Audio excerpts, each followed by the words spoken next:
Hello everyone, this is Fieldmaster Viktor Neustroyev. Thank you for coming to our webinar today. Yeah, everything is working, so my camera is working. People are joining. Perfect.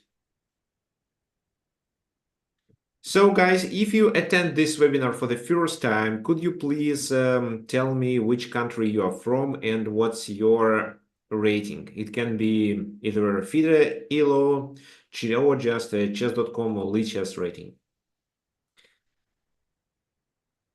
Okay, so this webinar is recorded, and tomorrow I'm going to send an email to everyone who registered with the homework as well as with the recording of this event. So if you're missing something, there is a chance for you to refresh your memory and watch some critical moments of the webinar once again. So today we are going to talk about critical positions. So what critical positions are, how to take these decisions there. Well, it's a very complicated topic, but once you will learn how to recognize critical positions, so making decisions will be easier for you. Okay, please stop drawing on my screen. Actually, maybe I can. Yeah, next time I will disable this function for everyone. Guys, so on this webinar, you are okay. You can unmute yourself. You can ask your questions. Or you can use chat and ask your questions there.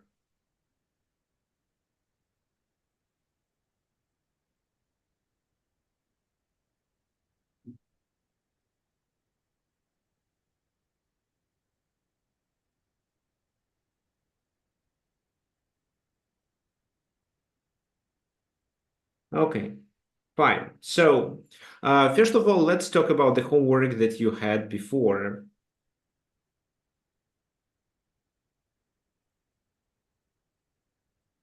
Okay, so people are joining. How to join? Well, okay, if you have any background noise, can you please mute your microphone? So, Clifford, I will mute you, okay? If you want to unmute, just let me know and I'll do it for you. Or probably you will be able to unmute yourself. So how to join these webinars for those who is watching the stream of the webinar? Okay, let me show you.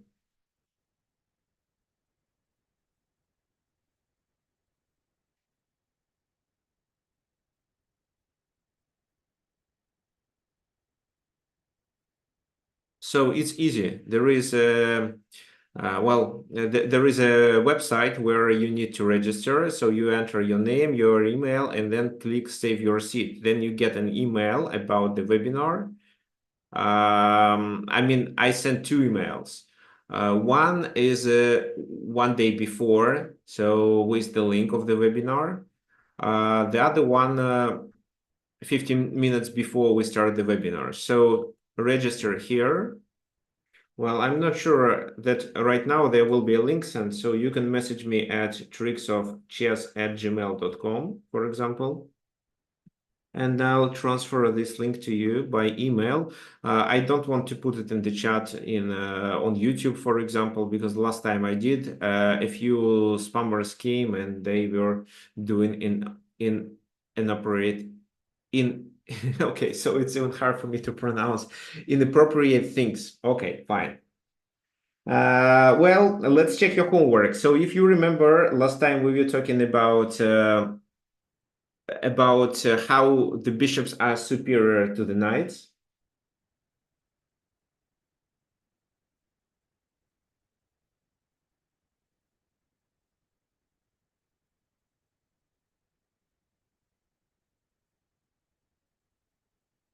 And let's check the homework. So, for example, here, well, the knight on d5 looks strong, but do we really need to liquidate it? Actually not, because this knight attacks the squares that are not important for us, at least not now. So if they attack our bishop, but with just a simple move bishop g5, we can restrict the knight. So only John was able to answer.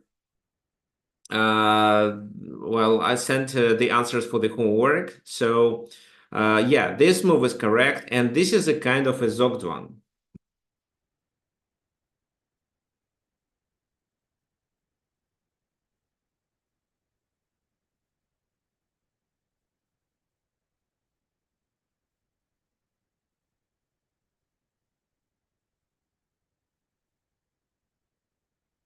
So what do you expect white to play? Because ideally, we want to do this and this. And once we are ready to play bishop f4, we will liquidate this knight.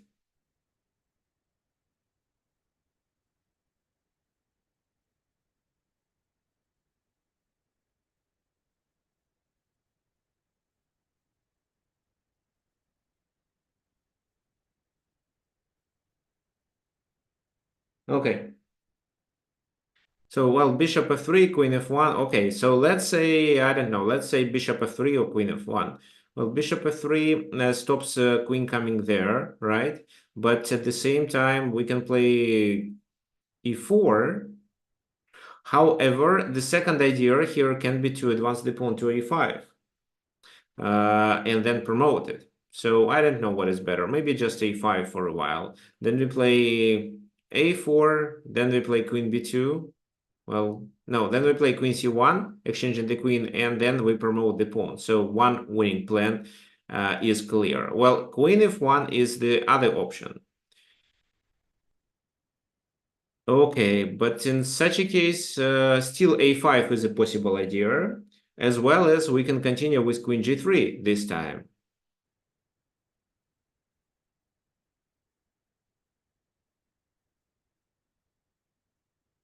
Probably here you may say that white wants to exchange the queens, like let's say this. Okay, we are completely fine with it. However, first of all, queen e1, king h2, bishop d5, and then bishop f4 is winning, so I can make these moves on the board. So bishop d5, bishop d5, bishop f4, and g3 is a must, and this is a completely losing position. So this is the end game with the bishops of the opposite color. But how many pawns white is down? Also, I think h takes, king g2, and at least we can do this. And we're always ready to checkmate with queen f2, which means that the white queen is tied down to the f2 square. It has to defend to avoid a checkmate. But also, let's say queen g3, queen f3, just a simple queen takes f3 works. So then bishop takes, then, well, actually, no. I want to play a5. And now if queen takes queen,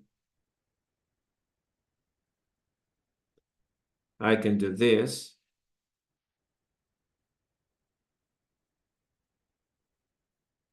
Well, king goes there. No, okay, let me change my mind. So what can I do here? I can not start with a5 right away. I will capture. Oh, no, it's too risky. Okay, so my idea was to trap the king. So anyway, after this, the king is a little trapped. It can only move there. And with the bishop pair, I will just promote the far advanced pawn. I mean, a pawn which is an outside pass pawn. So in the game, it was queen g4. Well, queen g4 attacks the bishop, has some ideas of queen d7, and the game continued with queen c1. So king h2, right? And now bishop d5 was played. So, well, this is where white already resigned. Why? So, for example, bishop takes, check. Well, queen e3 maybe directly works too, but I want to avoid checks. That's why my next moves are checks. So g3, h takes g3, king g2. But this time there is no queen here. So queen d2 leads to a checkmate. And that's it. So here, black used his bishop versus knight superiority, as well as had in mind the idea of promoting the pawn or bringing the queen to g3 and playing bishop f4. The second example, I think, is more interesting for us. Well, I think, yeah, we stopped in this position. So this is the game fragment. Mikhail Botvinnik was playing against David Bronstein. And this is where I was asking you how white takes advantage of their bishop pair. So how white should continue. And what I realized, well, I don't fully understand what John had in mind. So John here said that, no. Actually, yeah, that's absolutely right. So bishop g5 and, yeah, bishop g5, and we are completely winning because they are in the Zogzwan. Okay, well, how exactly we are winning? Who can explain why this is a winning position?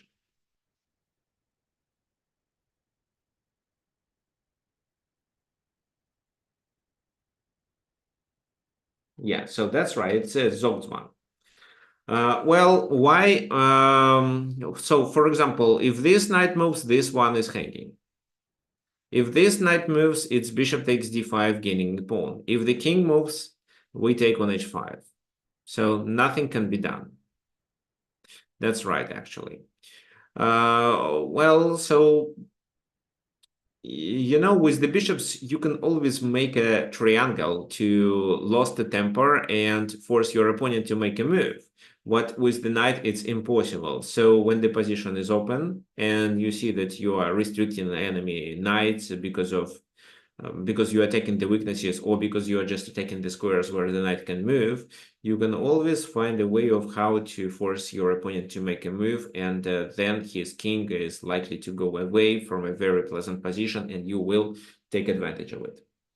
Okay, fine. Let's talk about our today's topic. Today's topic is our critical positions. So who knows, well, first of all, what you guys understand about critical positions? How do you understand this phrase, these two words? What does it mean for you? Which position in chess for you can be considered as a critical position?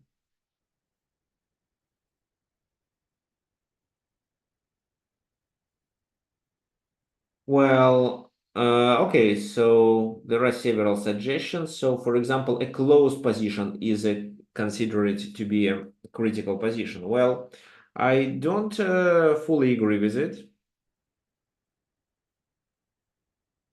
Why? I would moreover say that in the close position, it's easy to make a move because if you make a mistake, the cost of this mistake is very little because in the open position, your opponent can immediately coordinate his pieces and punish you for that. In the close position, well, of course, it depends on the position, but such chances are much, much lower. Okay, so there is another suggestion. It is basically when there is a trade or capture or attack. Well, not exactly. Well, you are talking about critical positions where your task is to take a like tactical decision or decision made on calculation. However, there are tons of positions where you have to take a certain positional decision, which improves your position from a strategic point of view. Okay, so there is answer from Ken. It's mostly where positions are very dynamically balanced. Well, yes, I partially agree with it. So John Wogan thinks that this is a game changer. So if you make a right move, then that significantly impacts what's going on the game later.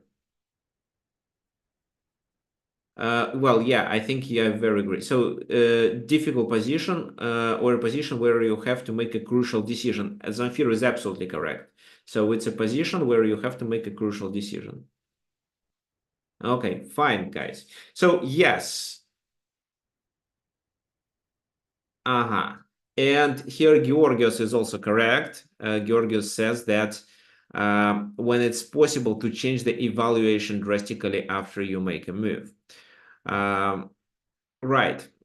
So, I mean, such a position, a critical position is a position where your decision regarding the next move makes a critical impact for the game. It may affect the evaluation of the position in general. So let me try to explain it in more details.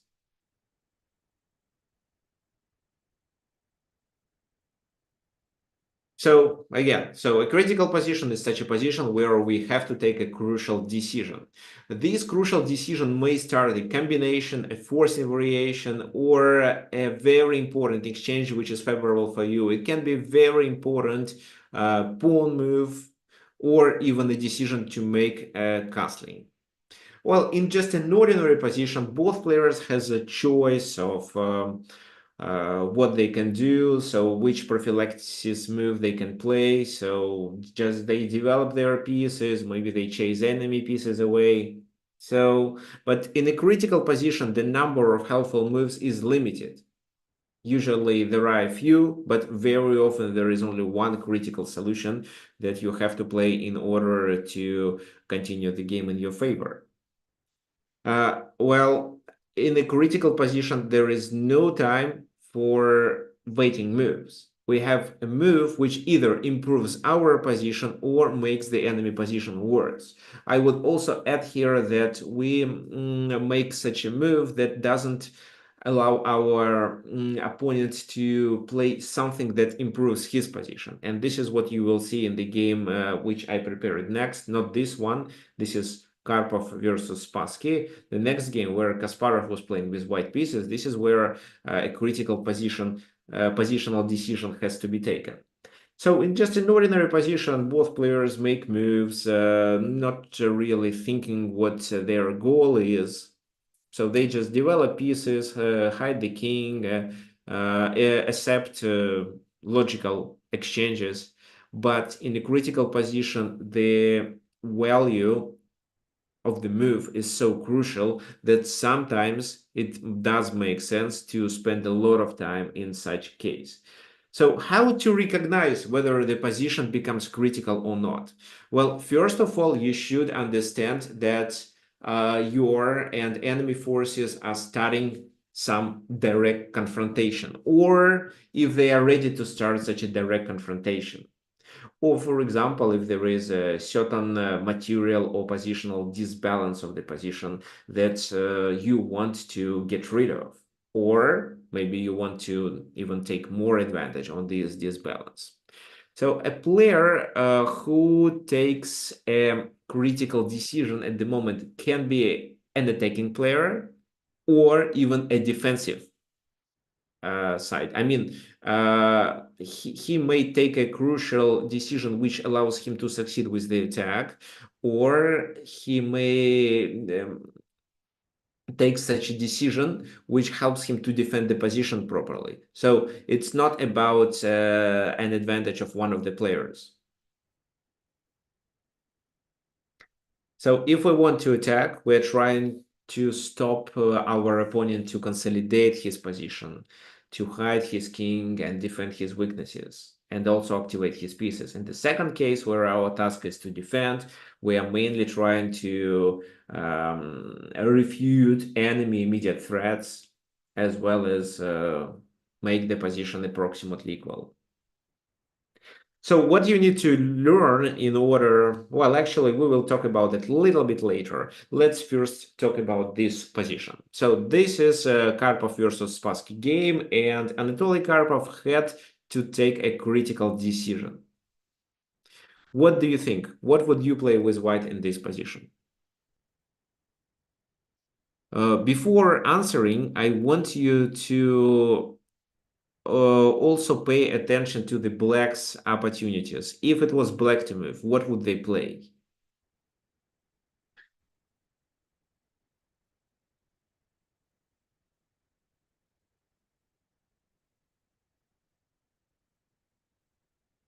So, waiting for your suggestion, guys. Well, of course, you need time to think.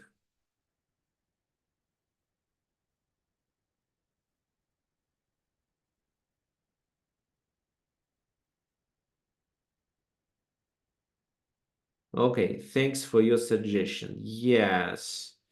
Yeah, Isabella is absolutely correct. There is an idea of certain actions which I'm going to announce a little bit later.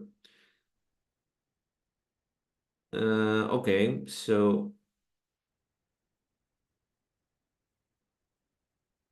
yeah, so thank you. So okay, so Alex suggests knight d5. Interesting. Well, no, rook c4. Yeah, well, rook c4 is a kind of a threat, but I don't think that such a move provides black with any significant advantage. Okay, so thank you, Isabella. Let's wait for other people to suggest their moves, but you are definitely on the right direction. So you may consider about the alternative. You may think about the alternative for white in this position. Okay, John, yes, yes, you're right. So that's why what is the white's critical move here?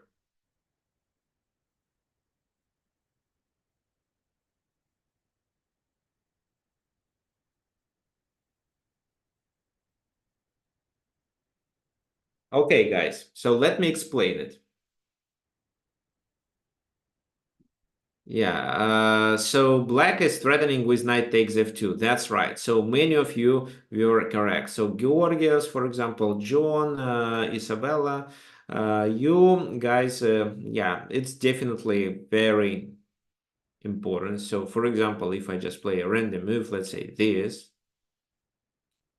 then let's say rook takes, it's knight f2. And if king f2, it's queen e3, obviously.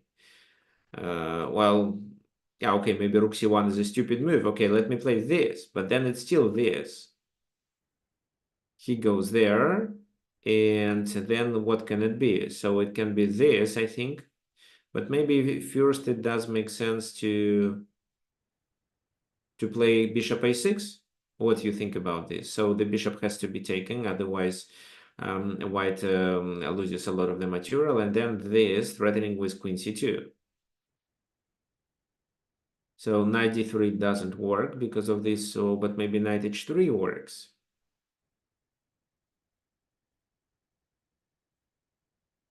Well, knight h3 works, but just temporary. Then it's rook f6, rook e6, rook f6. So the game should be over soon. So a3 leads to this, and white loses a pawn because this leads to a disaster, as we discussed. So that's why doing some slow moves is a bad idea. Many of you may say that, okay, well, if we have such a threat, you may just capture only 4, and with this way you just liquidate the knight and you get rid of any problems. But that's not it. Well, of course, you can play bishop f4, and probably white is still better. They have a very good knight. So, for example, this, then, well, if pawn takes, it's rook d7, of course. So that's why queen takes, and then maybe queen a7. But if queen a7 is played, then it's d4. Okay, oh yeah, it's d4. So that's why rook d4 to stop it. So this is another critical move to play. Then queen c2, let's say, queen a7, queen b2. Well, they cannot take the bishop because the rook is hanging, so it's a bit unclear.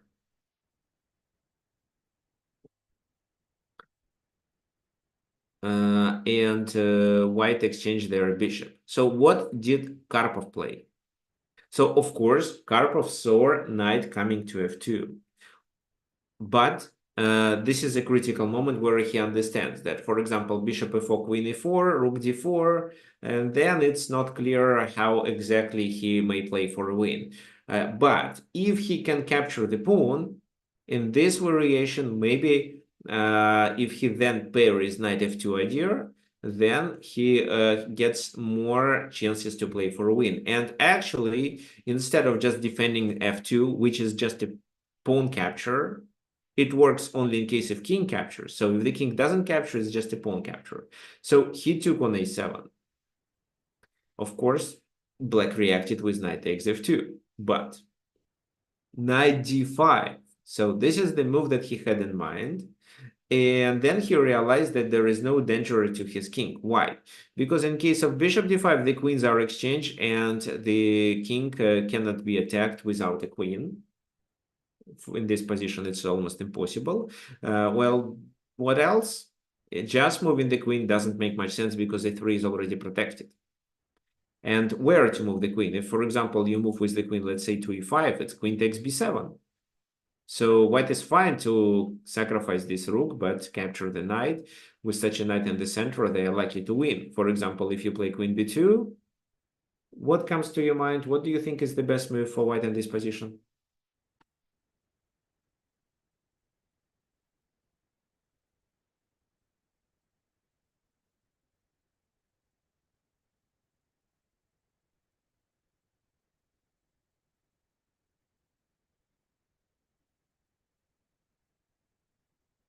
I hope you see my screen still. I have, okay, so yes. Oh, I see your suggestion, guys. Yes, with knight e7, you win the exchange, so they take it's even a checkmate. But if they don't, you gain actually a rook, not an exchange. Yeah, that's right.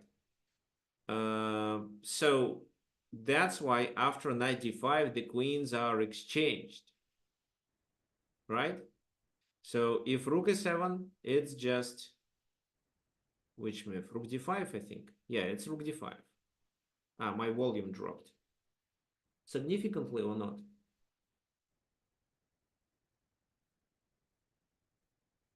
Let me check whether my microphone works or not. Yes, it should work.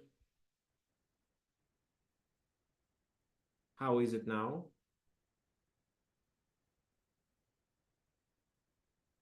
Let me check my settings. Just a sec, guys.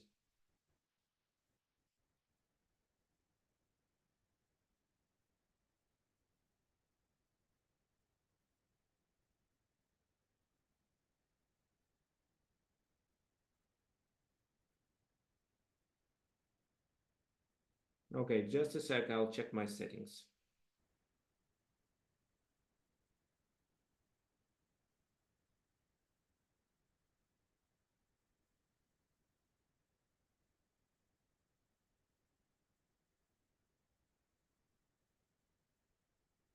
And so while you're thinking, I want you to calculate rook d5 move and then evaluate the position.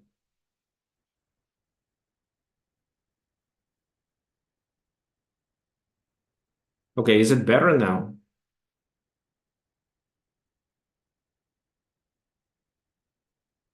Okay, thank you. Yeah, I just adjusted my volume on my microphone. I don't know why it happened. I had some issues with my second monitor, but now everything works. Okay, well, yeah, rook d5, rook e3 is a blunder because we can capture there. So that's why they need to escape with this knight, obligatory. So knight g4. And then it seems after rook d6, for example, we are completely winning. So here, rook b6 is a threat. We have two pawns on the flank. It should be winning, especially supported with such a good bishop. Okay, so that's why they shouldn't take. And this is what Boris Spassky realized. As the result, he took there.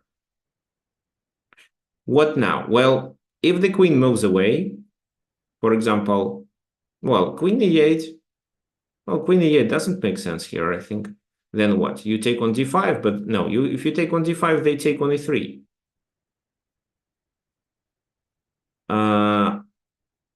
Maybe you take on g2. I mean, maybe you take on d5, but they take here, you take, and oh, wait a sec. But they take on a2 instead. So again, it's not winning for white. That's why queen e8 doesn't lead to a significant advantage. But let's say you move the queen to the safe square and protect here. Well, it still doesn't look good. Then knight e3. White seems to be better, but there is a compensation. So bishop d5, knight takes d5. What did white do? White did play much, much better. In this position, he played with this. Rook c1. None of these pieces can be taken. So if black captures here, it's a checkmate there. If they capture here, it's a checkmate there because of the back rank, right? So rook goes to b8, and now the queen escapes to b4.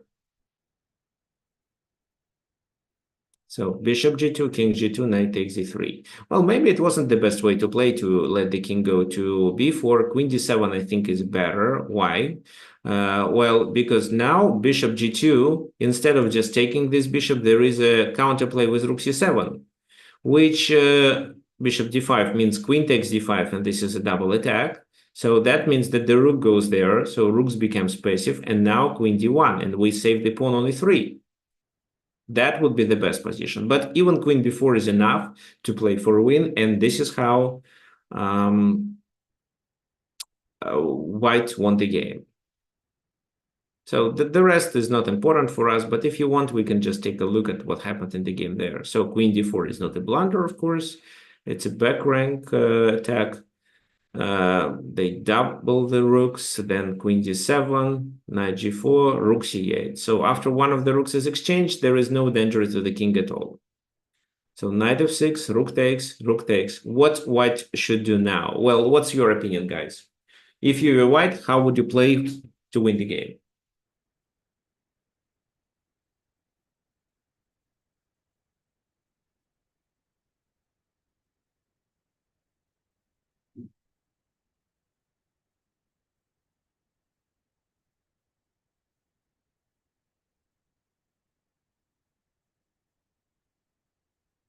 So, waiting for your suggestions. Please send it as a direct message. It would be better.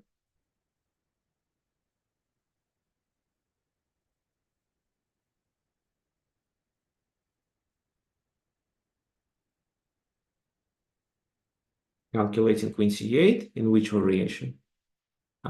d8, in which variation queen d8? Queen takes e8. You mean queen takes rook, the knight blocks, but no, you don't promote there.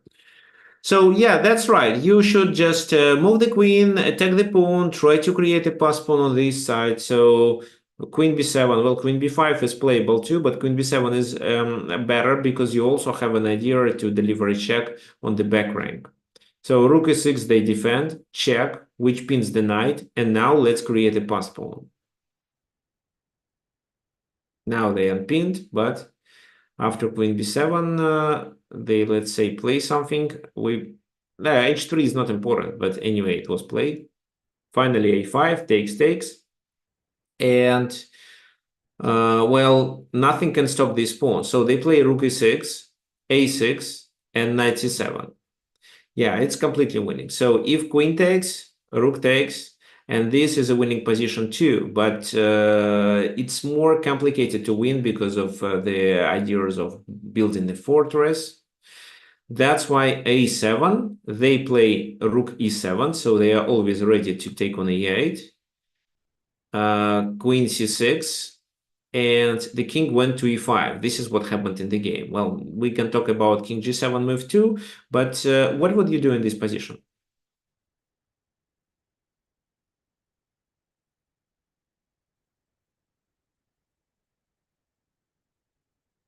No, again, so queen c7, rook c7, a8, it's a winning. It's winning, right? But what about the fortresses that black can build? Maybe you can suggest anything else? Maybe you can find a way of how to force black to sacrifice the rook for the pawn.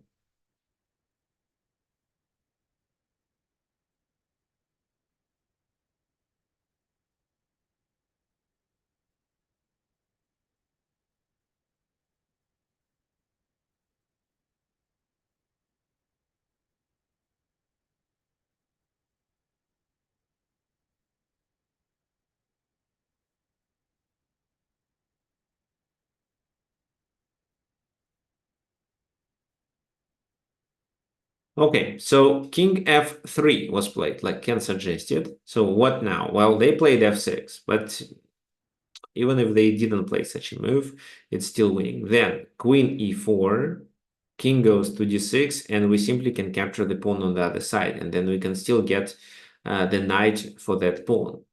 But actually, I think that in such a case, we'd better create another pass pawn.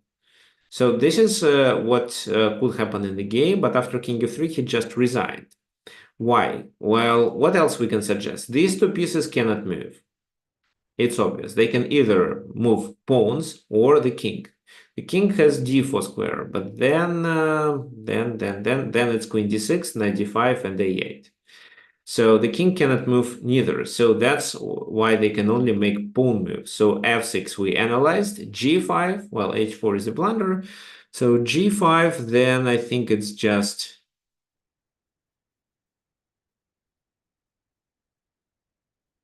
queen c5.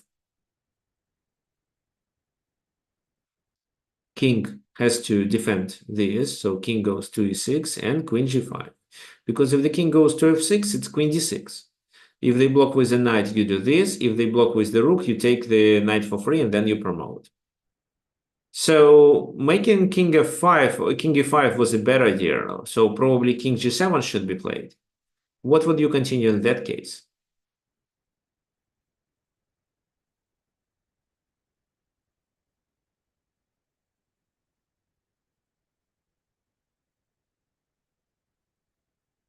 Queen d6 is a double attack, right? So king f8 means queen d8, and they have to give up one of the pieces right away. So rook e2, king f1, rook c2. This is the way to defend. But then queen d4, king goes to g8, and after this move, it's a kind of a Zugzwang. We are about to play queen c8, create a pin, and then promote, which allows us to take the rook. Okay, fine. So this is how the game ended. However, the most critical moment of the game happened here, where White, instead of just playing bishop f4 and defending against f2 threat, and then playing positionally, White decided to capture on a7, gain a pawn, let black capture on f2, but then after knight d5, it led finally to a forced variation where white had a significant advantage to play for a win. Okay, fine. So that was Karpov's games. Now Kasparov against Jacek Dubiel. Dubiel, probably. Depends on which country he is. I think he is from Czech Republic. Okay, so good point by John. Is it the best continuation suggested by the engine? Well, the engine thinks that the moves bishop takes e4, queen a7, and queen d4 are approximately equal. But in case of bishop e4 and queen d4, white has to realize positional advantage, which for a human player, and even for the engine, is very easy to lose. It's more complicated to lose material advantage. So that's why a human player, instead of getting a positional advantage, usually prefers to gain material advantage if they are equal. So by taking the pawn and by playing bishop e4, the positions are approximately equal for white, and white is slightly better, but well, queen a7 gives a pawn, which is easy to convert, to capitalize on in the endgame. Okay, fine. So let's continue with the second example. Take a look at this position. So if at the previous scenario, when Karpov was attacking a7 and Spassky was attacking the pawn on f2, we could come up with the idea that there is a direct confrontation, and that's why this position is critical. What about this case? Why this position is critical? Who can tell me?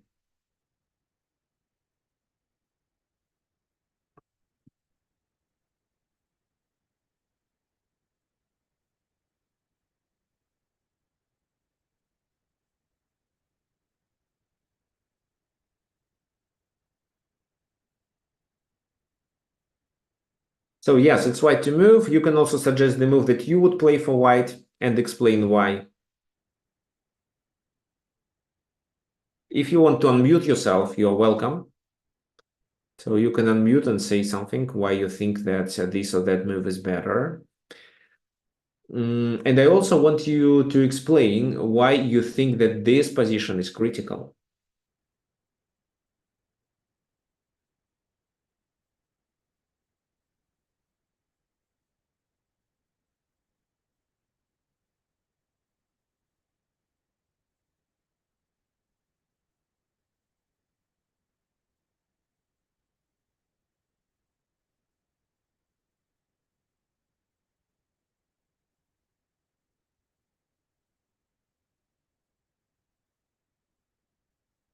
Okay, so guys, you are mainly all absolutely correct.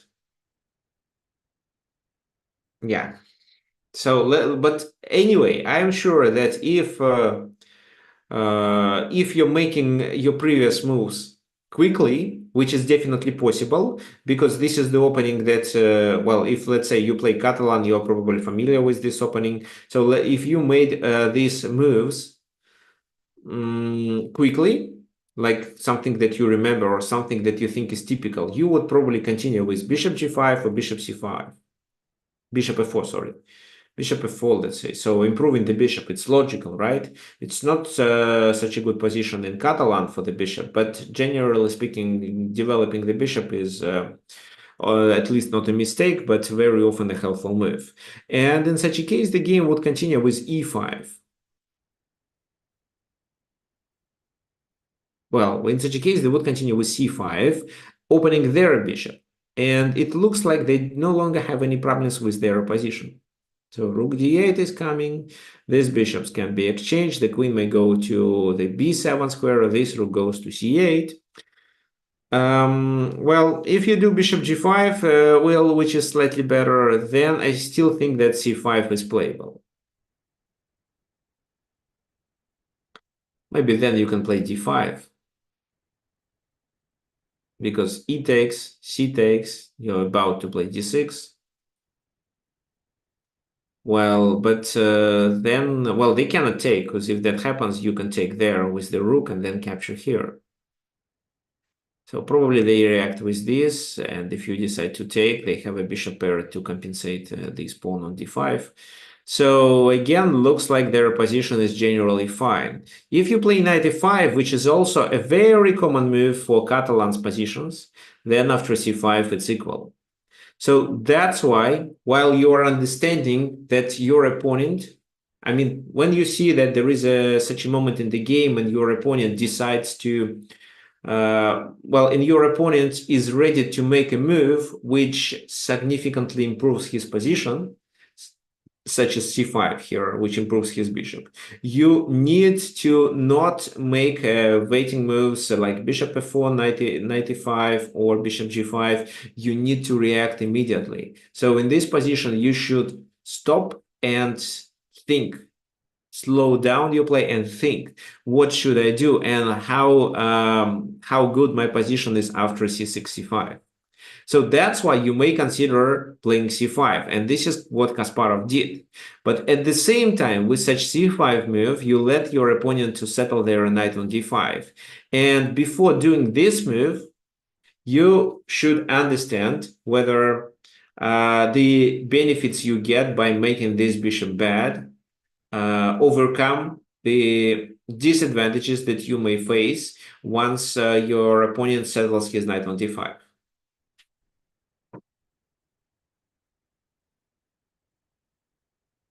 So here Kasparov understood that, okay, so knight goes to d5, it's good. Well, but with c5, I can limit the bishop as well as fight for the d6 square and probably try to get my knight to d6. That's why rook d8, bishop f4, knight goes to d5. And what would you suggest? Should we let them take? Or should we move it somewhere? Or maybe you have anything else in mind?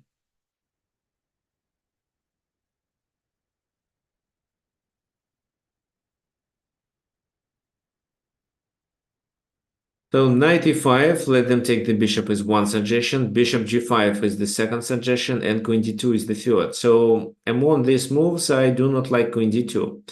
Well, bishop d2, keeping the bishop Probably yes, but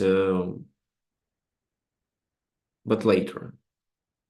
There was again, this is another critical position. Not so critical as it was before when we decided to play c5, because restricting this bishop provides us with a lot of advantage. It makes the enemy position worse, as well as doesn't allow our opponent to get more room to maneuver with his pieces.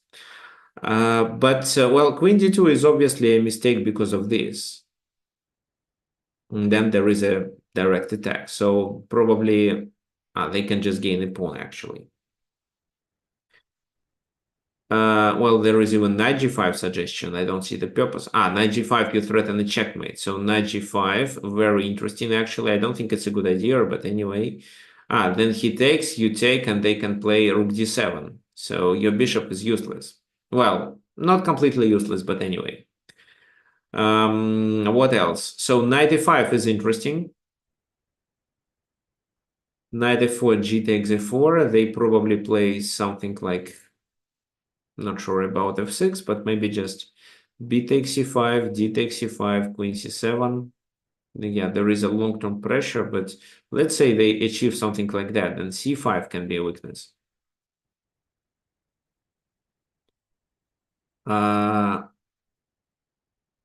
So I don't want to play f6 because it weakens the e6 square. However, I think, again, Garry Kasparov took the best decision, I mean. He played bishop g5. Why? He wants to swap the bishops off, because in such a case, the d6 square becomes weak. So imagine such a situation where the knight either from e4 or from c4 occupies d6. So he makes a move with the bishop and gains a temper. He wants to provoke an exchange. Well, of course, black understands that d6 is critical, and that's why they play f6, to be ready to take on d6 with the bishop once the knight goes there. But then f6 creates a weakness on e6 that then Garry attacks. So b takes, d takes, well, a5, well, trying to get pieces activated. Bishop h3. Now rook e1 is coming, knight d4 is coming, so there are a lot of problems. That's why black plays f5, thinking that they can probably do this later and get the bishop better. So bishop g5 was mainly to provoke f6 and create a weakness. So rook e1 attacking here, bishop f6. What would you play?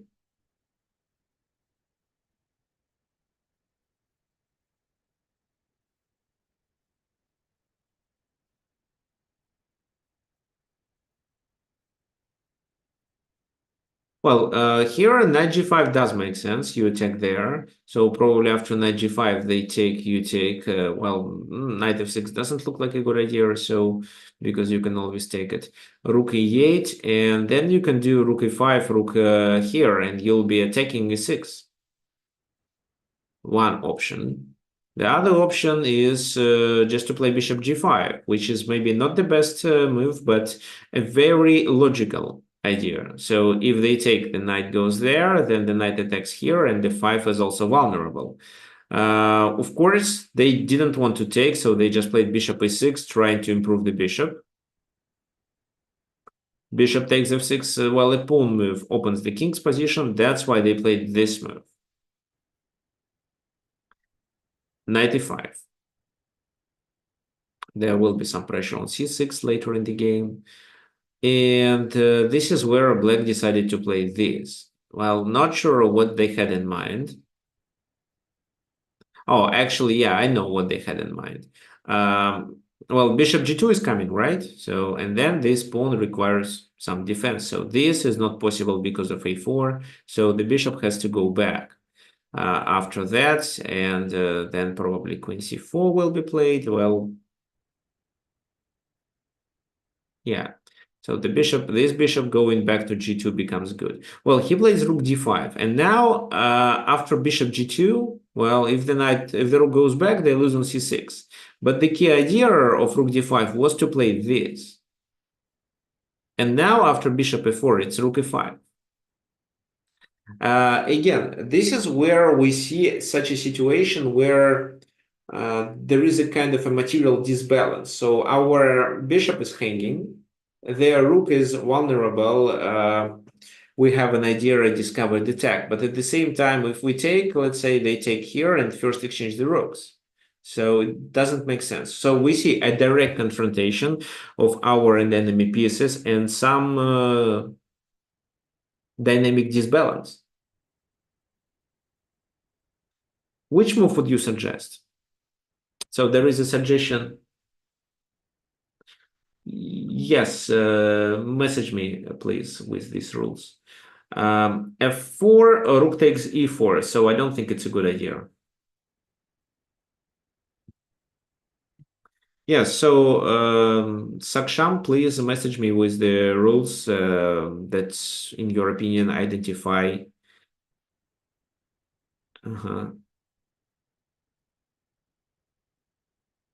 Okay, so can you guys please explain bishop f3 move?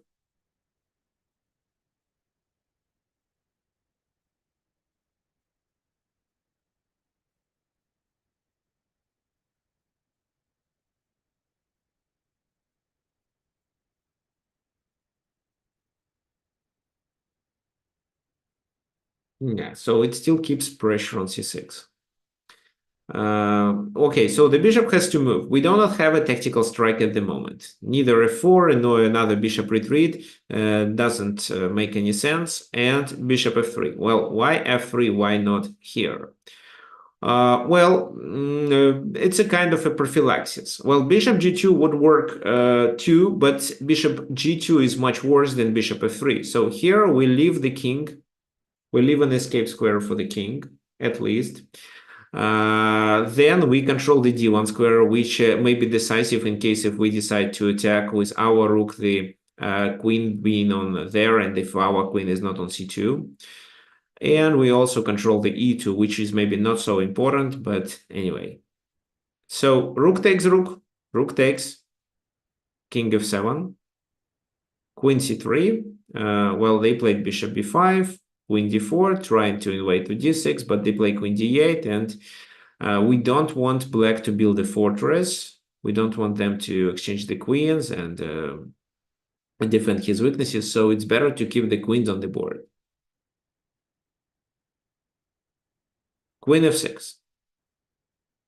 So here black has a bad king, a weak king, a bad bishop, and a lot of pawn weaknesses. So even a5 can be a weakness. Now, what do you think white should do to take advantage of these weaknesses?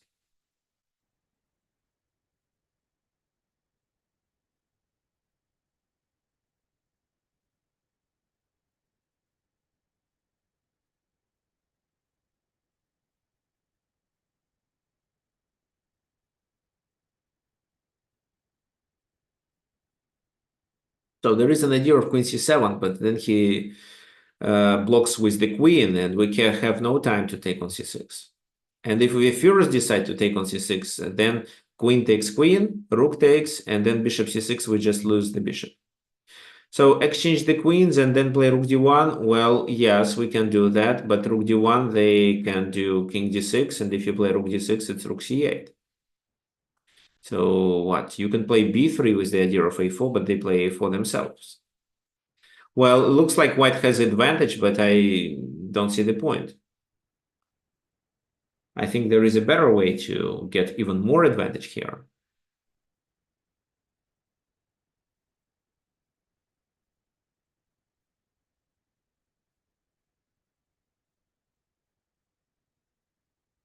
So queen d6 first, but the queen was already on d6. I think they can just react with queen d8 back.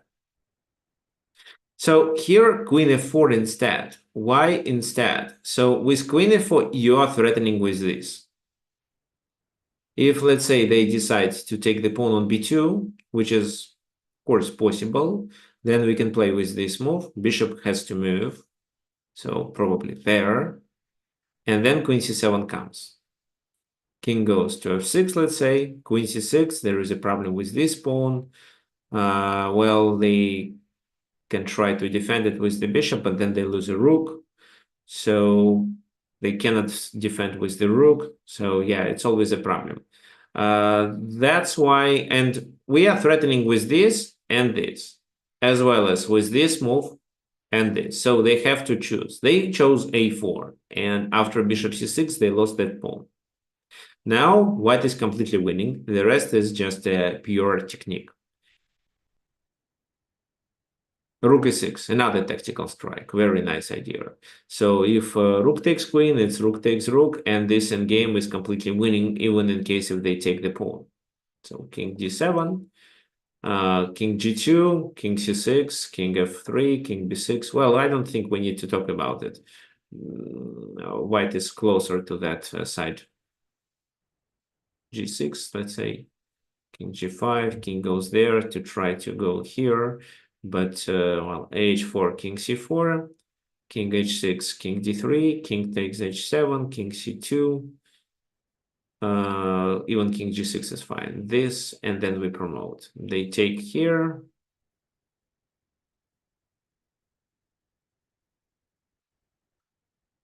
At the very, well, at the very last moment, we can sacrifice the queen and promote the other pawn at least. Well, it's obviously winning. So that's why queen d7, but rook d6, and then the queen goes to the safe place, covering all the checks on this diagonal. So queen e1, queen e4 doesn't lead to a check, to a perpetual check. Well, doing this move is a blunder because of rook d7, so there is not much they can do.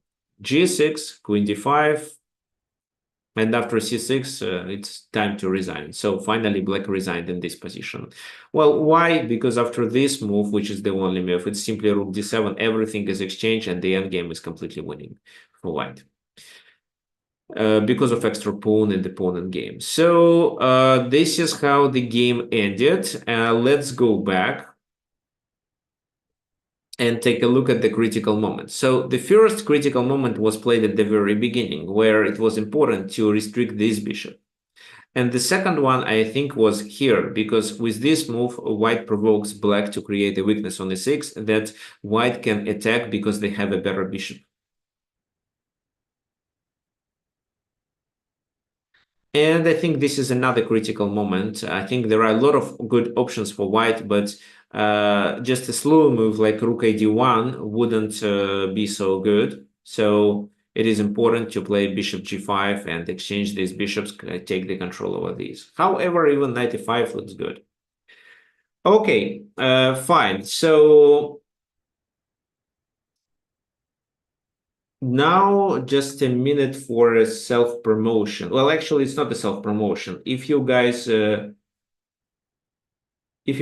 want to support, if you like these webinars and you want to support me, so you want me to do the webinars regularly. Also, if you have any ideas of which topic you would like me to cover on the webinar, so I kindly ask you to donate and support this webinar. So by using this link, I can type it here in the chat. So how does it work? It works, obviously, you just click donate, you choose the amount that you want to donate, and then you choose PayPal. Then you can enter your PayPal account, and the money will be automatically redirected to my PayPal account once you log in. Okay, anyway, you have this link. So if you like the webinars, I would appreciate if you donate it, if you donate me. Okay. Let's continue. So because today we have what? We have one more game, and then we will play. Your task would be to take advantage of, yeah, realize your advantage. So the game that I would like to continue with is between Ulf Andersson and Zenon Franco Ocampos. Again, so white has to take a critical decision. However, it doesn't seem that this position is a critical position. You remember in the very beginning we stopped. when I was explaining which actions you should take in critical positions. Of course, well, I want you to notice such moments where you think that the position becomes critical. What can help you to recognize it?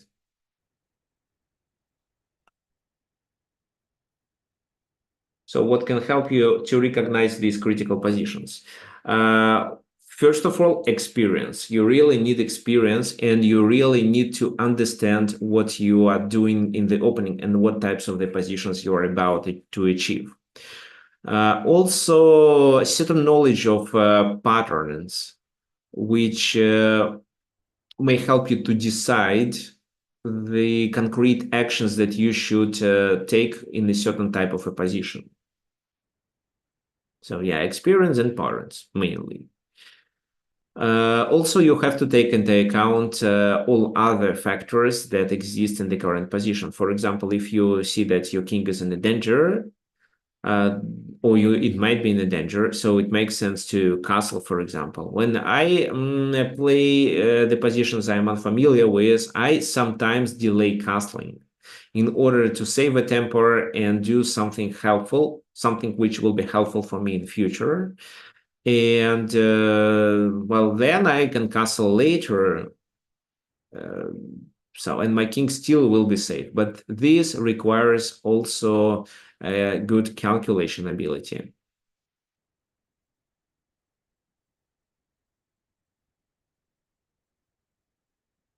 So what else? Okay, anyway, we can come to the conclusion that, for example, if your opponent is threatening with something, his threats might not be so strong. And instead of playing a defensive move, which guys, well, by looking at your games, especially by looking at the games of my students that are among participants of this webinar, I see that instead, when you see a threat by your opponent, you are trying to obligatory defend your position, which actually very often is not required. Instead, you may continue your plan or even, well, capture the material, even the pawn on the other side of the board. But in order to take such a decision, a good calculation ability is required. A good calculation ability and a good evaluation of the position. Okay, actually, yeah, there is a good point about calculation and evaluation. I don't know if you know, but I have a course on Chessable which is about this concrete topic. Let me show you.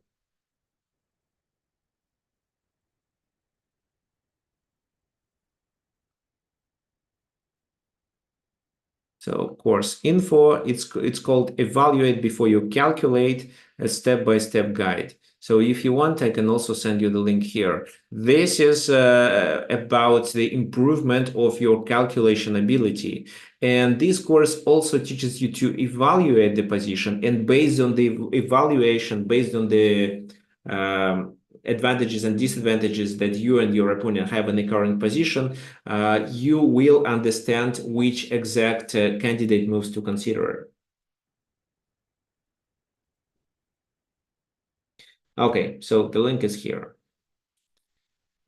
Anyway, now let's continue and talk about our current position. This is yeah, the fragment from the game between Anderson and Franco Campos.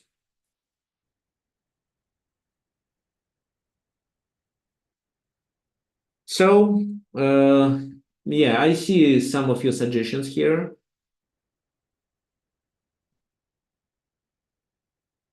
Okay, so good point by John. Yes, I think you're right. This is exactly what happened in the game. What else? Maybe f4 by Brian. Well, Brian, if you had a bishop pair, I would say yes. But it's bishop and the knight versus bishop and the knight. So by opening the position, of course, you get some benefits as well as you open the enemy bishop. So that's why I would say that f4 leads to approximately equal position. Yeah, guys, so most of you are correct. It's bishop takes b6. Well, what's the purpose?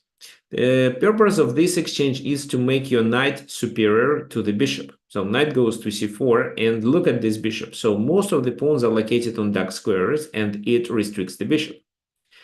Well, the best move, according to the engine, I analyzed this game with the engine also, is f takes e4. But even after f takes e4, this bishop is still bad.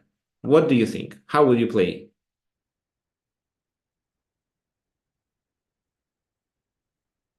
Who can tell me how to play here?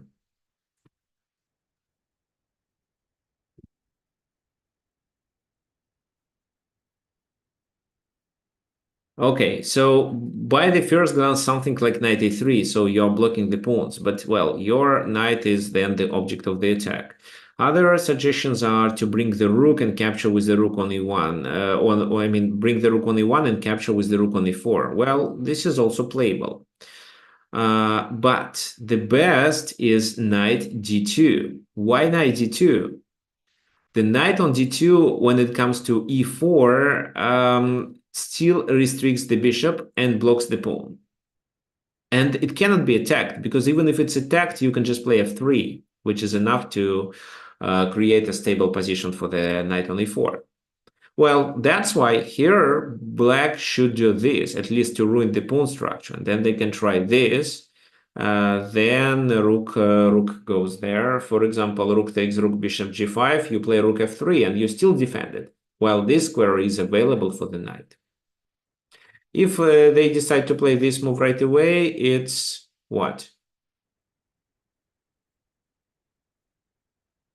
It's king d3. You can exchange and defend with the king. They can invade your camp, but then what? G3, they take on h2. No, it's a blunder. If they take on h2, it's knight f3. And after rook h5, it's g4, so they lose the material. So, right. And then h4 is coming, and the knight comes to e4, and all these weaknesses are protected.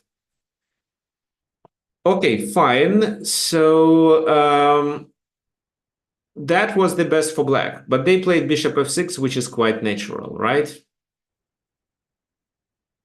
Now what? So we always have knight d2 to protect on e4. Right now, the knight is here. Let's think about the plan. It's not a critical position, so you may play any other move, like rook h e1, rook a to d1, for example, and you are still slightly better. But what else?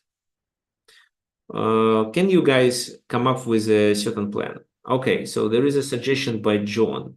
So this, and then rook a to e1. Well, John, what's the purpose? They just play rook h to e8, and they have enough defenders of the e5.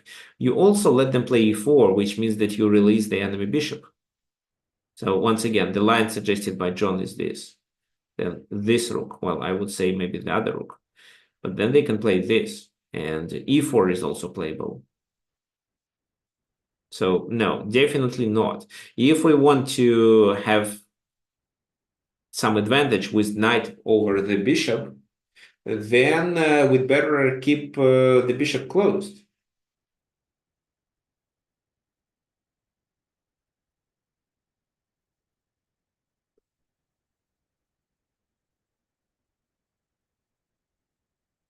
Okay, h4, rook h to e1, knight e3, rook into d5. Well, maybe then they take.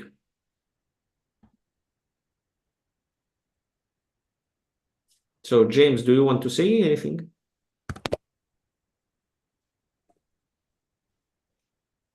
Okay, let me mute you. F3. Okay, thank you. Well, f3, but they take and their file becomes open. Yeah, well, I agree with you, but I want to take on e4 with the knight. If I play f3, then here I have to take with the pawn, and then probably the pawn becomes the object of the attack. So f3 is playable. Direct rook e1, well, not sure about this move. It's definitely helpful, generally speaking, but instead, white has a better plan. White advances the a pawn. Look, bishop g4, rook goes there, well, to support and ready to take. So this rook has to defend it. And now b5 with the idea of doing a5, because in case of a5, it's b5 and the white has to move the knight and also struggle with other queenside actions.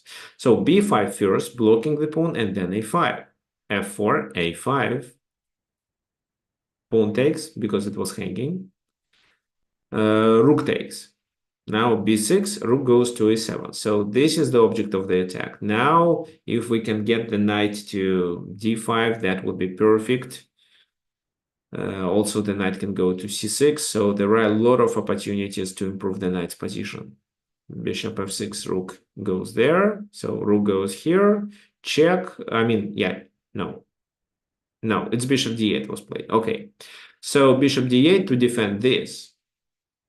So, for example, if king d7, it was knight b6, taking advantage of the fact that the c pawn is pinned. So bishop d8 to defend c7, and because the bishop is not really doing much. And this is where I want you guys to continue our playing. So those of you who would like to play against me, please tell me your usernames on chess.com. We are going to play the game. So also you can send me a friend request, I think. Yeah, where we are.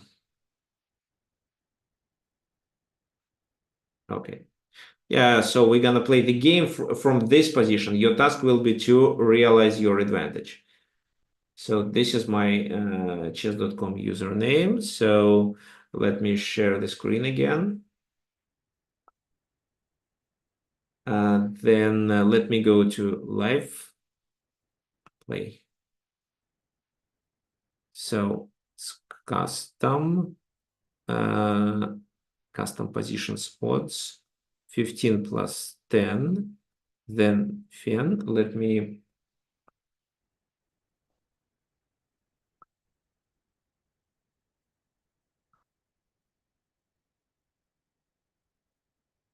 Okay, so who wants to play but didn't play? Everyone. Okay, so we have Alex and John. If anybody else wants to play, just tell me your username.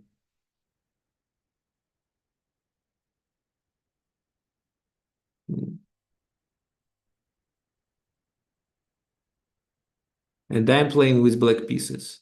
So it is important to make a move within a few seconds, the first move. So Alex, please think about the move that you would like to play, and once I click play, you should be ready to do it.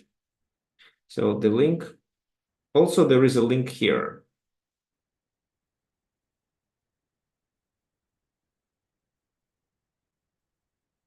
Oh, it's written Alex is not accepting challenges, so it's probably because of your settings. Okay, so we have at least parallax already. Okay, so perfect. So the link works. Guys, use the link in the chat. The game aborted. Why?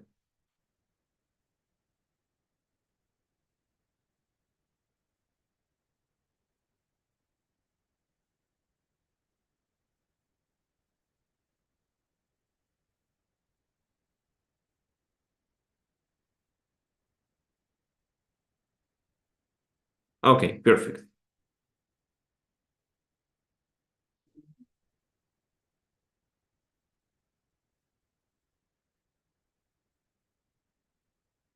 Okay, yeah, okay.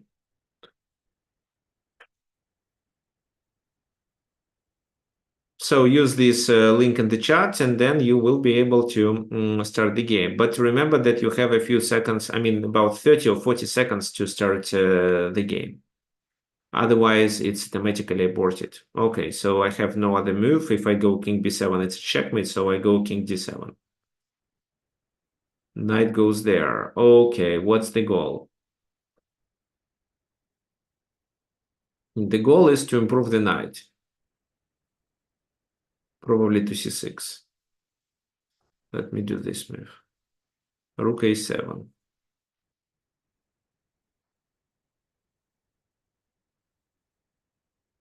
So knight b6 is not a threat. What else I can do? Well, let me advance the pawn. King goes there to be able to play knight d3, then knight b4. Okay, what I can do now? Let me...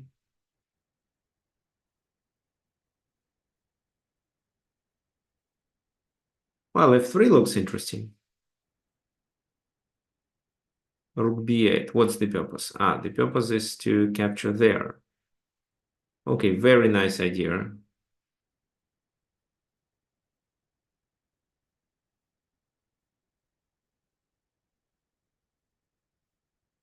How can I stop it?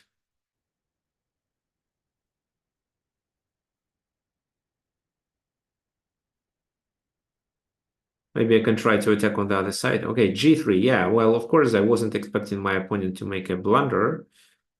What I can do now? This.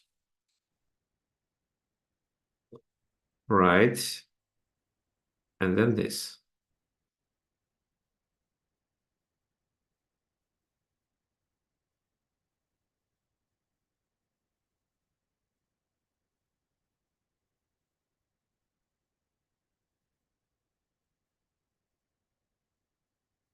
So trying to undermine the pawn. Why? Well, guys, anybody else wants to play?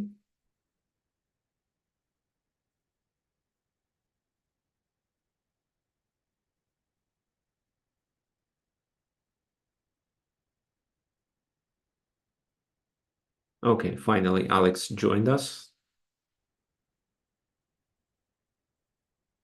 I have 3 games. So I can get a few more players. Use the link in the chat to join our simul. Okay, rook e8, king d8 is a must. G takes f3. Okay, then, well, okay, Peter joined here. Okay, take. Okay, then. Well, okay, let me take. So king goes there. What's the purpose? I find c5 attractive, but don't see the point. c5 and passant rook c6. No, definitely bad idea.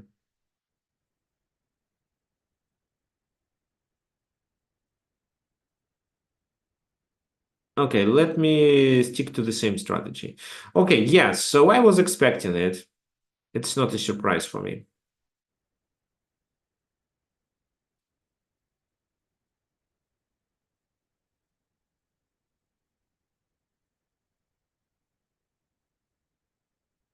King e6. Oops, king e6 was a blunder. Okay, so even I blunder.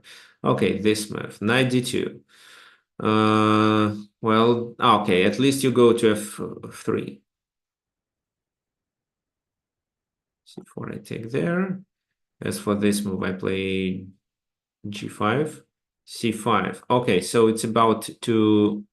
It's a checkmate coming. I think.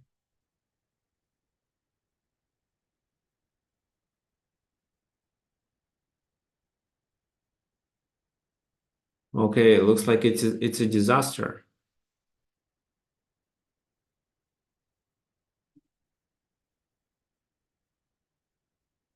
c6 is a problem, and if I take, it's still a problem.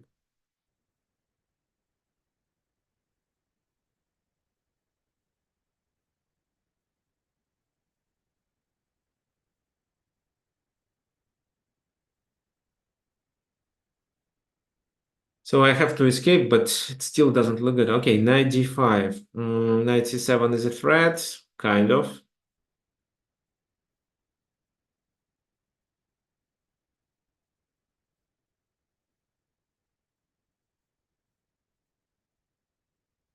Okay, let me take on f3.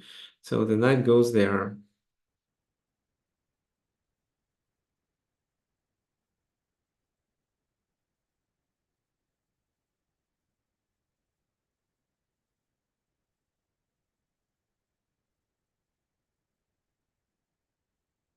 Okay. Let me improve my bishop.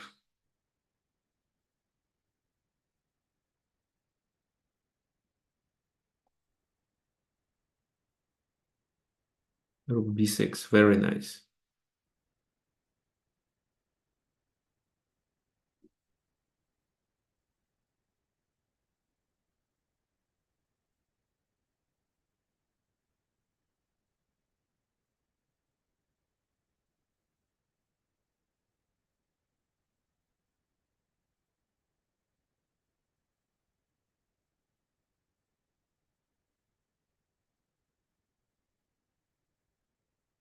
Mm.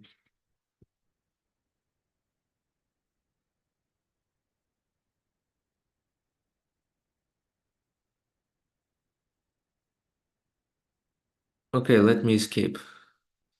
King c4. Okay, king c4, bishop c5. This. Yes, I saw that. King d7. Right. So b6 is coming.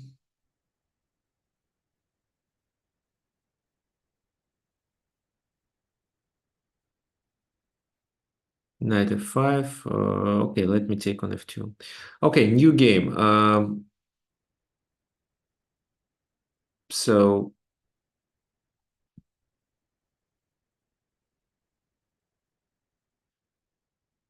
this is a new link for you guys. Please use it. It's in the chat. And then I challenge.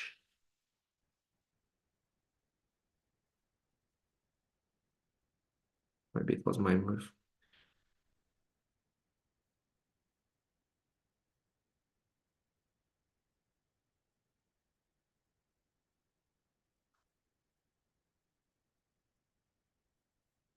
Okay, so here. Okay. Let me quickly make the move. So here it's not my move. Where is my move? Here, knight d2, g5, rook h7, bishop b6 is a must, a draw.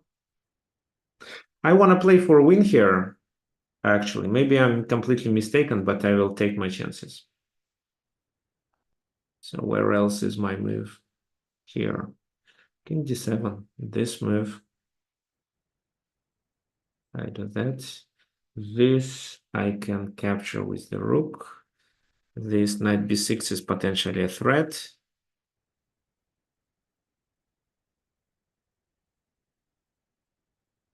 So let's do f3.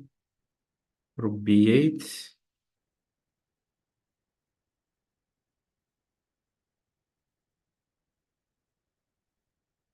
Okay, h5. This. f2. King goes there. So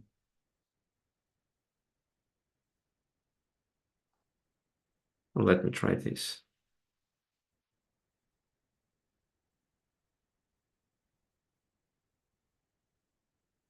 Okay, I don't know how to play here, but let me try something.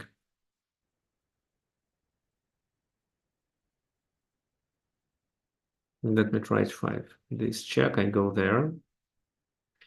b6. Yeah, this is the problem.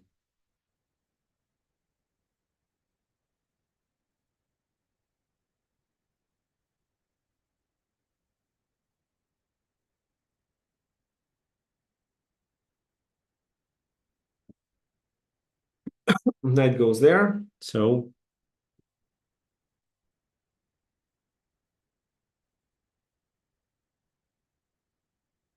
I blunder this pawn.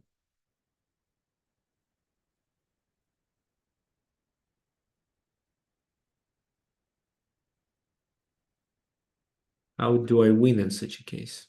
Oh, this is where I lost. That was a losing game. And this game was aborted for some reason.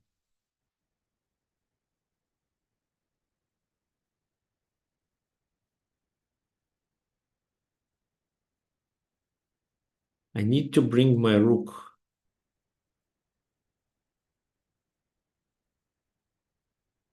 Okay, let me do this long scenario, rook a8. C7, well, I have to resign, I think.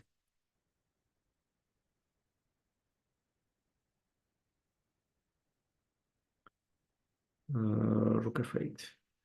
Take.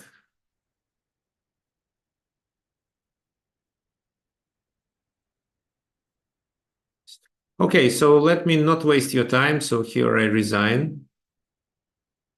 Well, h4. Yeah, let me resign.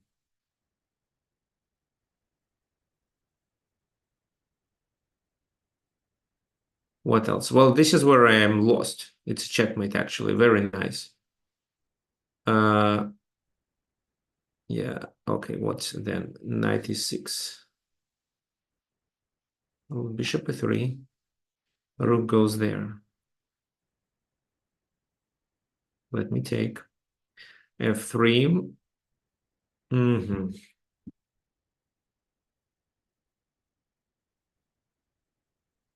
Bishop h4 is a very nice idea.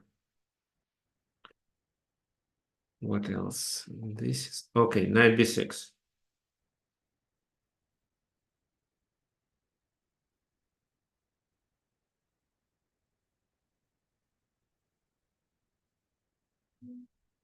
Looks like I have to take it. Knight goes to g7. Okay. What's the purpose?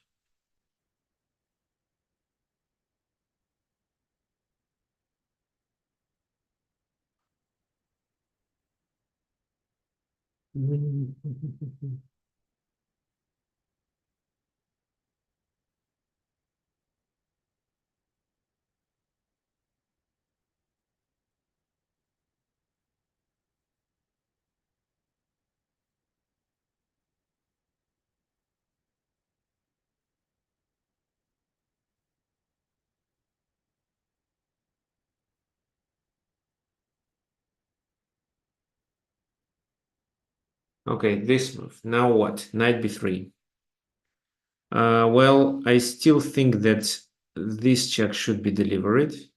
Knight goes to f5. If I deliver a check, it's this. And I can deliver another check, but the king goes there. Okay, so bishop c5 is a must. Here, take. So rook takes f2. King goes there. So let me activate my other rook. Rook b8, of course. b6 is coming.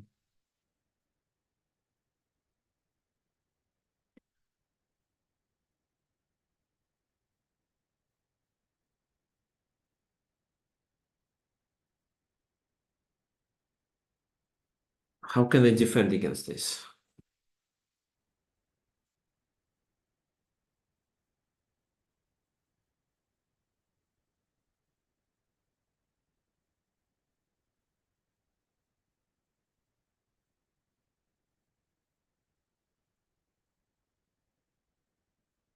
If I do this move, it's rook c7. Rook b2.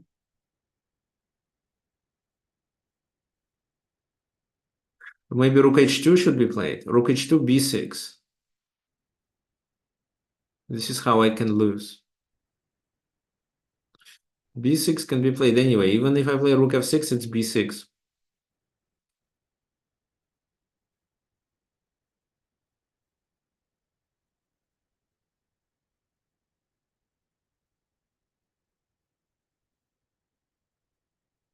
Well, yeah, it doesn't look like I can save this game, but let me try. King e5, of course. Okay. So let me take. Oh, I lose my rook. Oh, that was a blunder just. Oh, guys, so today you are doing well, or maybe I'm doing really badly. Okay, Peter, so I don't think I have any chances. So you win.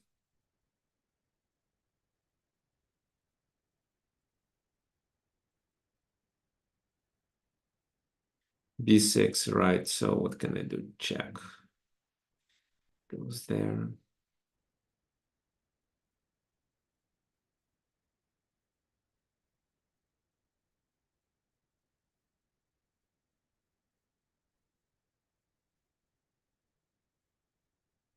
Let me take the c pawn.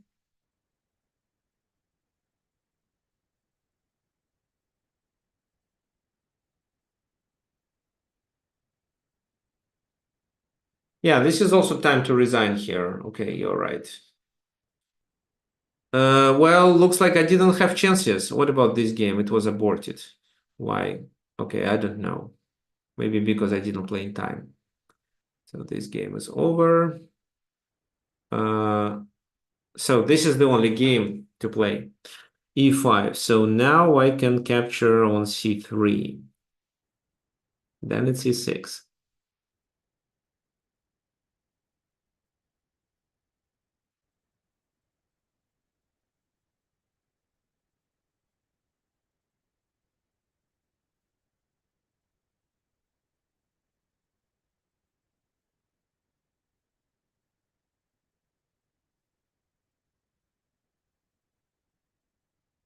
Hmm. It's even this.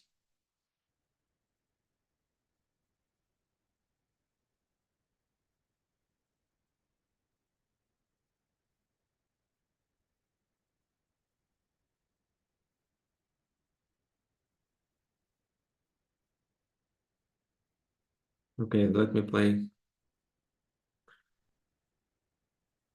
this move.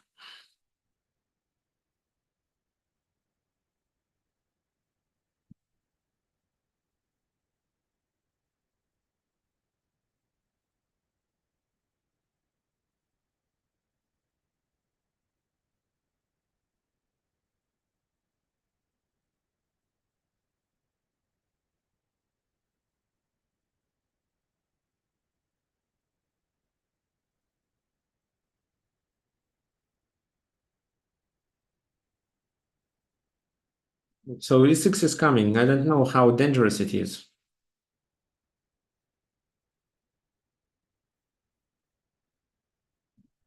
I can play this move. King G6.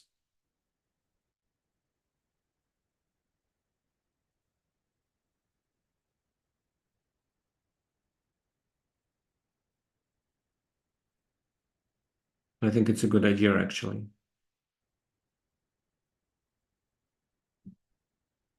So, and then E6, King E6, knight D4 is a problem.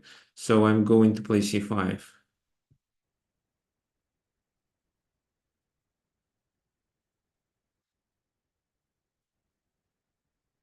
Maybe because of these pawns I can win. So this is my only game left, actually.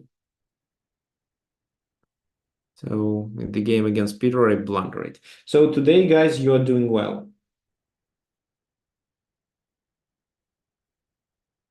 King takes pawn. Okay, fine. Ah, but no, it's not fine. I just take the knight.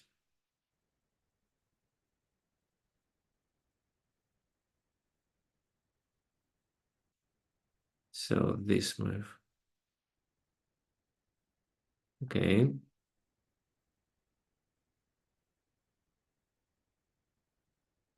Let me take.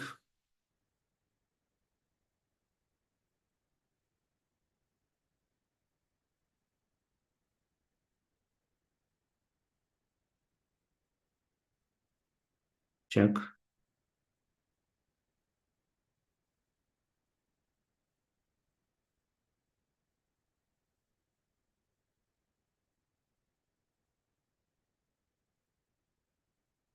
Another check.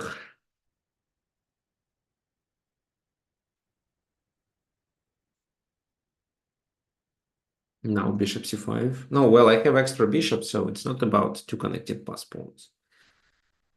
I have a bishop that I can use. And now, well, if I play this, it's h7. But I can play this move instead and first capture this pawn and then do everything else.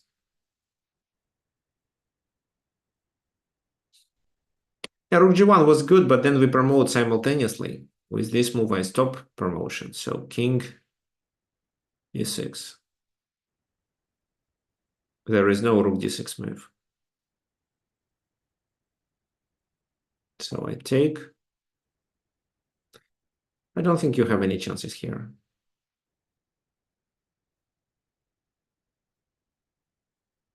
Well, rook goes there, let's see.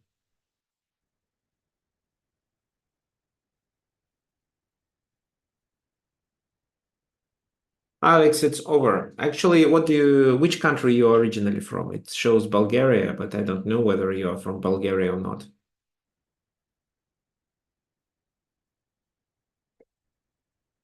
No, I think it's completely losing for white. So one game I was able to win, but to be honest, the position is absolutely winning for white with no doubts. It was really difficult to look for any counterplay. So I don't think we need to play for a checkmate here. Okay. Oh, it's a stalemate.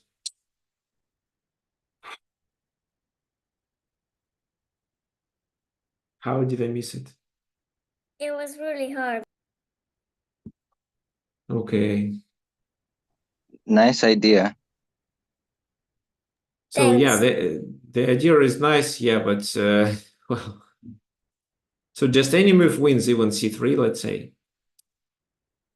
Well, yeah, because you see, guys, it's very important to not relax until the clocks are ticking. So until the game is over. So while the clocks are ticking, you are trying to do your best and you're paying attention to everything what happens. So unfortunately, that was a stalemate. Okay. Even here, I could play something else to avoid it. Probably c3 to let white play king d3 move. Okay, fine. Let's continue with the analysis. I am from Romania. Mm.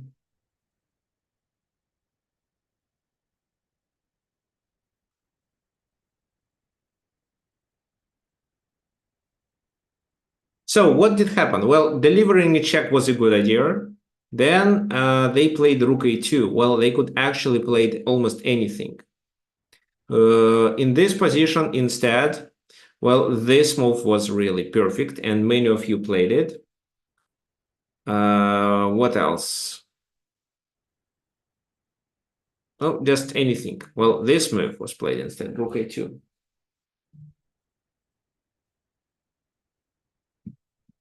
Bishop f6. Rook goes to d2 to deliver a check. It forces the king to go away. So rook a7, rook c8, and then rook d5.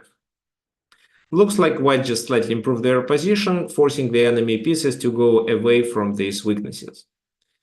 Now, king e8, just h3 as a waiting move. King e7, knight goes to b2. Well, that was the key idea, to bring the knight and advance the c pawn, and many of you found it. King e8, knight d3, bishop g7, then c4, bishop goes there, and c5. So b takes c5, knight takes c5. The rook is under attack. Where does it go to? So, for example, moving the rook there means that this is a weakness. So I think it's a fork. All right, this fork could make sense. Fork, so rook a6, then take, and well, it's already winning. So rook e7 was played instead, but then rook goes there, taking the bishop, bishop goes away, king comes closer. Bishop g7, f3. So white doesn't allow black to get any counter chances. Rook b8 and knight e6. Taking the bishop, attacking the e5 pawn, so bishop goes there, and after rook c6, they simply resigned. Why? Because of no way to protect these pawns. So rook c8 means that the game continues with this move. If, let's say, something else, for example, rook to b7, how would you continue in this situation?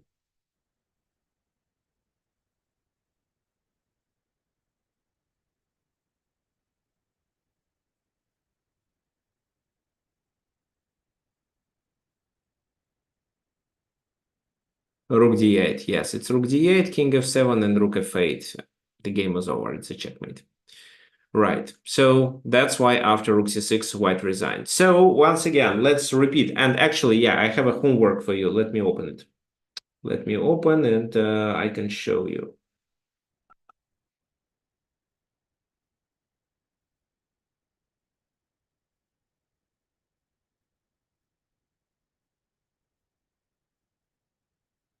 So this is the homework. No, I don't want to be like that. So, okay, let me open it in a different way.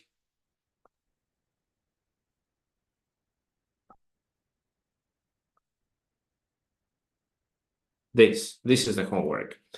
So how to play in critical positions. These are two positions that I ask you to work on. In the first one, it's black to move, and black has to take a critical decision because they can be a pawn down.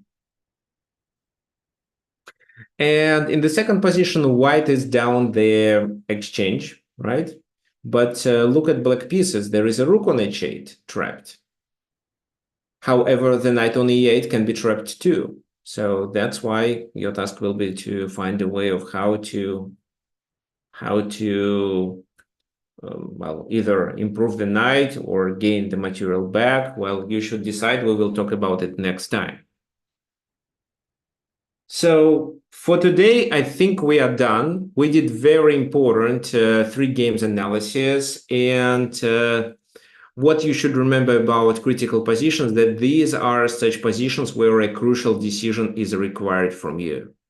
How to be able to recognize them? Well, this comes with experience and patterns knowledge. What I also may add here is that you definitely need to remember what you are doing in the opening, what kind of the positions you are going to achieve, and which plans you should initiate there. And then, while you play this opening, you decide what you can do to prevent your opponent, prevent you doing your plans. Okay, so once again, those of you who would like to support this webinar, please use this link. You can donate by PayPal by clicking here, entering the amount, and clicking this PayPal link. So I kindly appreciate your donations. The link is here. For today, I think we are done. If you have any other questions, you have any suggestions, please message me at tricksofchess@gmail.com. So, you can send the homework to the same address. Well, so see everyone next Sunday. Bye-bye.